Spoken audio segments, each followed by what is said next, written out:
I recounted a past experience while talking with some sales reps. They asked me, they said, Chaz, how do you deal with the low price or the price objection? I said, well, you shouldn't get there in the first place. And I recounted this story, which had to do when I was working with a COO of a corporation. Her name's Cheryl.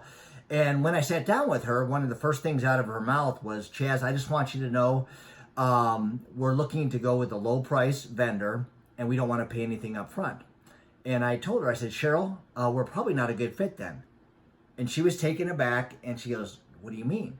I said, well, we got out of the Band-Aid business a while back and your infrastructure is outdated. You told me you have over 4 or 5 service tickets a day. This is for technology, for managed services.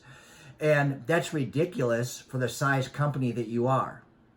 If you want to fix the problem, we can do that, but you have to update your infrastructure.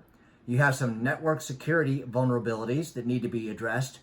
And so if you want to focus on your business and not have network problems, we can help you. You just need to let me know which direction to go. The whole conversation changed after that.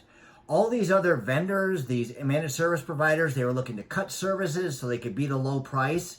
And then we differentiated ourselves because she's like, oh my gosh, someone who knows what the heck they're talking about. We ended up being a third more than anyone else, and she's paid $35,000 up front to have her infrastructure taken care of. By the way, her service tickets went from 6 a day to about 0.00005, something along those lines. And she's still singing the praises of that company today. So don't let people knock you off your game because they throw something at you. I want to be the low price. Look at resolving their problem. You have to uncover it first, okay? But most importantly, go rock this day.